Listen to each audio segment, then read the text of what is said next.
overshadowed a little bit. Ashton being a year older than me, it was always, you know, his sophomore year, he wins NCAAs, and my sophomore year, I win NCAAs, but that year he's a junior and he breaks the collegiate record.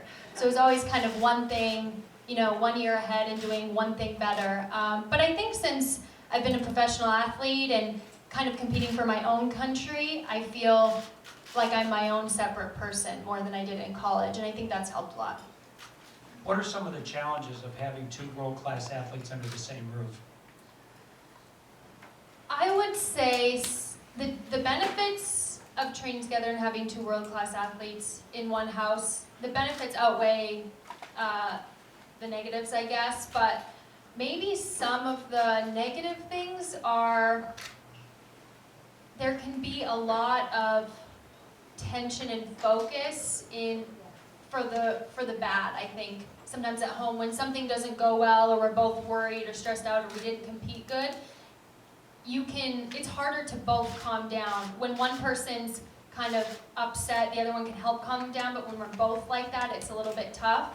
But for the most part, I would say we're pretty good at separating life at home and life on the track. You know, we get home and we're just being normal people. We try not to talk about track. We try not to, you know, watch too many videos and obsess about it too much. So I would definitely say that there's way more benefits than negative.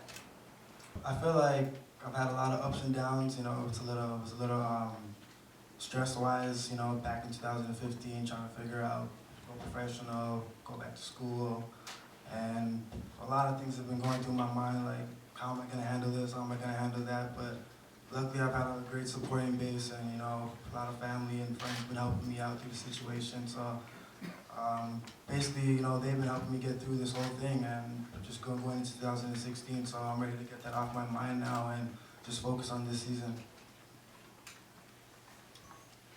Yes. Stephanie Jenser from CBC. Andre, it is a big year and it's your first meet as a pro. I want to ask you about expectations. Do you put them on yourself, or is it all the stuff around you, you think? There's always expectations. I know a lot of people, you know, it's my first meet, even though I still gotta come out here and compete. So a lot of things can happen, but I'm just ready to go out here and try to be confident. And I can't say much, or I can't put too much really expectations on myself because it's my first meet. So, you know, either I do well, do bad, do good. So I'm just gonna go out here and have some fun like I always did. I'm excited, of course, coming off the big race last week. That was a race in particular that I actually went into with no expectation. So to look up to the clock and see, you know, how fast it was, I was pretty surprised. Particularly now at this point in training, we're kind of training through things. My coach made it very clear that for indoors, if we're going to compete, that's fine, but we're training through the big picture is Rio. So I'm just excited to see what adding an extra 100 meters is going to do. I'm excited to be back home in my hometown. I remember running on the Armory track before it was even banked, so it's always special to come home and run in front of the hometown crowd, and of course against fellow, you know, New Yorkers as well.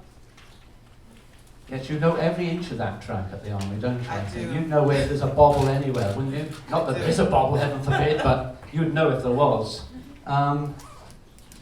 So looking forward to this clash, do you have any idea sort of how fast you could run up given what you did over 300? I won't tell a soul, don't worry. That's the thing. Of course, you know, ideas have come into my mind, but I particularly have decided that I'm going to focus on execution and not so much the outcome. You know, of course, I would love to perform big, but I do have to remember it's February. So I'm just kind of taking it race by race. Coach and I are working on some things in particular. They worked out really well last weekend. Hopefully they work out pretty well this weekend. But I'm just going to stay focused on the things that Coach and I are working on. And if we happen to come out with something fast, great. But, you know, it's all about execution for me. That's the perfect answer. Okay, any questions for Natasha? Steve Sutton in the front here taking lots of pictures. No question? Yes? Oh, Bassett Thompson, from the Director of Track and Field of the Army. Oh, he knows you, Natasha, so he'll softball you. He won't ask you a tough question. First, I must say, welcome home, Natasha. It's always a pleasure having you back at the Armory. That's what you said to Alison Felix a few minutes ago, Bassett. That is true, but there's a special place in my heart for Natasha. She probably don't remember, but she ran for my CYO team when she was about 9 years old. So my only question for you is there any added pressure running at the Armory, considering you've been running there since you were 9 years old?